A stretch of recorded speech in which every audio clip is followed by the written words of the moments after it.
क्या आपको पता है कि यूरोप का सबसे मजबूत देश जर्मनी, जिसने दशकों तक यूरोपीय संघ की रीढ़ बनकर काम किया, अब खुद ईयू की आर्थिक नीतियों को चुनौती दे रहा है। वही जर्मनी, जिसे कभी यूरोप का इंजन कहा जाता था, आज मंदी के दलदल में फंस चुका है। लगातार 2 साल से अर्थव्यवस्था सिकुड़ रही है और अब तीसरा साल भी संकट से भरा दिख रहा है। वोल्क्सवैगन जैसी दिग्गज कंपनी तक अपने जर्मन कारखाने बंद करने की सोच रही है। ऐसा पहली बार 87 सालों में हो रहा है। लेकिन इस बार जर्मनी झुकने वाला नहीं है। उसने एक ऐतिहासिक कदम उठाया है। 500 अरब यूरो का विशाल आर्थिक पैकेज, जो देश के पूरे जीडीपी का लगभग 15% है। एक ऐसा देश जो हमेशा कम खर्च, जीरो उधार की नीति पर चलता आया, अब उसने खुद अपनी नीति तोड़ दी है।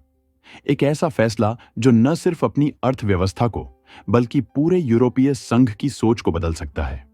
कभी यही जर्मनी था जो बाकी देशों को कम खर्च करो, कम उधार लो की सीख देता था। लेकिन आज वही जर्मनी कह रहा है, अब वक्त है बड़े पैमाने पर खर्च करने का, निवेश करने का और नया रास्ता बनाने का। यह 500 अरब यूरो का पैकेज जर्मनी के पूरे जीडीपी का 15% है। इतना बड़ा खर्च जितना इस देश ने अपने आधुनिक इतिहास में कभी नहीं किया। इसमें 300 अरब यूरो इंफ्रास्ट्रक्चर और तेज रेल नेटवर्क पर खर्च होंगे और 100 अरब यूरो ग्रीन एनर्जी, सोलर और विंड प्रोजेक्ट्स पर, ताकि देश फिर से औद्योगिक ताकत बन सके और रूस या अमेरिका पर निर्भर न रहे। लेकिन सवाल सिर्फ इतना नहीं कि क्या जर्मनी अपनी अर्थव्यवस्था बचा पाएगा। असल सवाल है, क्या जर्मनी अब ईयू की नीति को चुनौती देकर एक नई यूरोप नीति बना रहा है? क्योंकि अब तक पूरा यूरोप जर्मनी पर टिका था। जब भी इटली, स्पेन या ग्रीस जैसे देशों को आर्थिक संकट होता, तो जर्मनी ही उनका सहारा बनता था।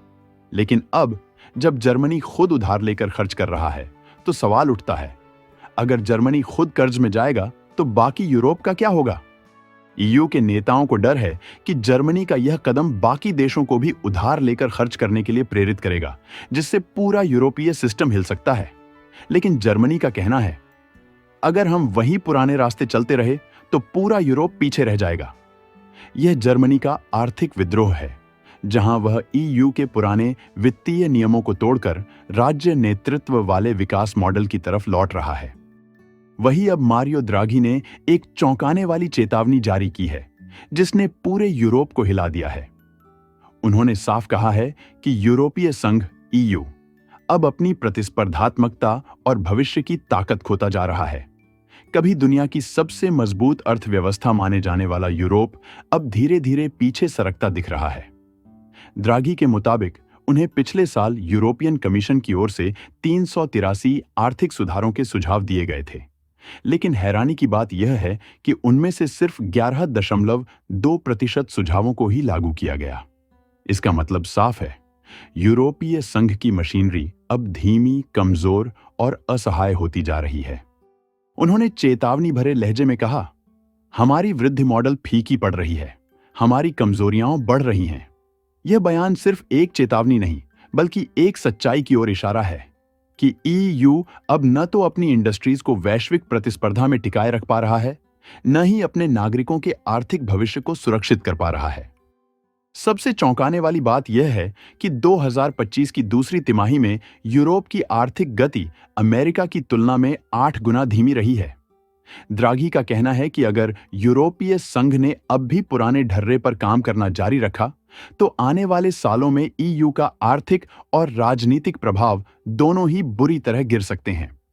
यह बयान ऐसे समय आया है जब कई यूरोपीय देश पहले से ही ईयू की नीतियों से असंतुष्ट हैं और जर्मनी जैसे बड़े सदस्य देश खुद अपनी राह चुनने लगे हैं। इससे साफ है कि यूरोप के भीतर एक बड़ा बदलाव ब्रूइंग हो रहा है और शायद यही वो मोड़ है जहां से ईयू की एकता की बुनियाद हिलनी शुरू हो चुकी है। भारत और चीन जैसे बड़े देश अब इस कमजोरी को अलग अलग नजरिए से देख रहे हैं। भारत ईयू को एक महत्वपूर्ण साझेदार और रणनीतिक अवसर के रूप में देखता है। भारत चाहता है कि यूरोप के साथ उसका व्यापार और तकनीकी सहयोग बढ़े, ताकि दोनों मिलकर चीन पर अपनी निर्भरता घटा सकें। भारत और ईयू मिलकर एक मुक्त व्यापार समझौते FTA पर काम कर रहे हैं और साथ ही सप्लाई चेन को मजबूत करने की दिशा में कदम उठा रहे हैं। हालांकि भारत ईयू की कुछ नीतियों जैसे कि कार्बन बॉर्डर एडजस्टमेंट टैक्स को लेकर चिंतित भी है, जो उसके निर्यात उद्योगों पर असर डाल सकता है। साधारण भाषा में कहें तो यह एक ऐसा टैक्स या शुल्क है जो ईयू के अंदर आने वाले उन उत्पादों पर लगाया जाएगा जिनके उत्पादन के दौरान ज्यादा कार्बन उत्सर्जन हुआ है। अब बात करते हैं कि इससे भारत को क्यों चिंता है। भारत एक तेजी से बढ़ता हुआ औद्योगिक देश है। यहां स्टील, सीमेंट, एल्यूमिनियम, खाद, बिजली और हाइड्रोजन जैसे सेक्टर बड़े पैमाने पर उत्पादन करते हैं। इन क्षेत्रों में अभी तक अधिकतर फैक्ट्रियां कोयले और पारंपरिक ऊर्जा स्रोतों पर चलती हैं, जिनसे कार्बन उत्सर्जन ज्यादा होता है। यूरोपीय संघ की नई नीति कहती है कि अगर कोई देश जैसे भारत ऐसे उत्पादों को यूरोप में निर्यात करता है जिनमें कार्बन उत्सर्जन अधिक है, तो ईयू उन पर अतिरिक्त टैक्स लगाएगा ताकि यूरोपीय उत्पादों और बाहरी देशों के उत्पादों में बराबरी बनी रहे। फिर भी भारत का लक्ष्य साफ है, ईयू की गिरती प्रतिस्पर्धात्मकता को एक मौके के रूप में इस्तेमाल कर अपनी जगह मजबूत बनाना। दूसरी तरफ चीन का रुख ज्यादा रणनीतिक और संतुलित है। वह ईयू को प्रतिद्वंद्वी नहीं बल्कि एक सहयोगी भागीदार के रूप में देखना चाहता है।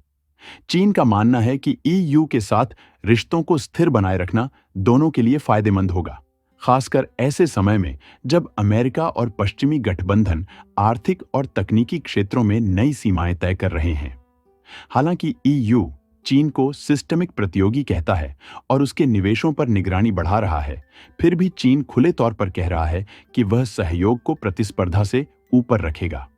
स्पष्ट है कि द्राघी की चेतावनी सिर्फ यूरोप के लिए नहीं बल्कि दुनिया के लिए भी एक संकेत है कि अब वैश्विक शक्ति संतुलन बदल रहा है। जहां भारत इस बदलाव को अपने लिए अवसर के रूप में देख रहा है, वहीं चीन इसे स्थिरता और साझेदारी के जरिए संभालना चाहता है।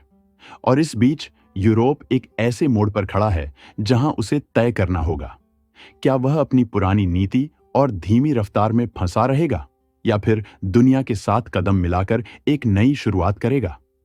यह बदलाव सिर्फ अर्थव्यवस्था तक सीमित नहीं है बल्कि राजनीतिक रूप से भी यूरोप का प्रभाव घट रहा है।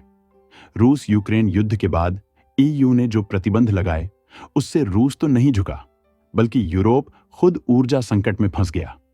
गैस की कीमतें बढ़ीं, फैक्ट्रियां बंद हुईं और लोगों का भरोसा ईयू के नेतृत्व पर डगमगा गया। ईयू जो कभी एकता और स्थिरता का प्रतीक था, अब खुद विभाजन और असहमति का केंद्र बन गया है। दुनिया अब एक नए आर्थिक युग की ओर बढ़ रही है। भारत के लिए इसका मतलब ये है कि आने वाले सालों में यूरोप के साथ व्यापार, निवेश और रोजगार के अवसरों में बड़ा बदलाव आ सकता है। अगर ईयू अपनी नीतियों को लेकर धीमा और असंगठित बना रहता है, तो भारत जैसे उभरते देश के लिए ये एक मौका भी बन सकता है, क्योंकि जब पश्चिम कमजोर होता है तो एशिया की ताकत बढ़ती है।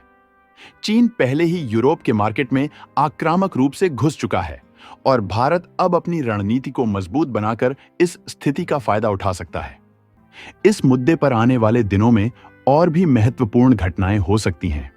अगर आपको यह जानकारी अच्छी लगी हो तो वीडियो को लाइक करें और चैनल को सब्सक्राइब करें ताकि आपको ऐसे ही जरूरी अपडेट मिलते रहें।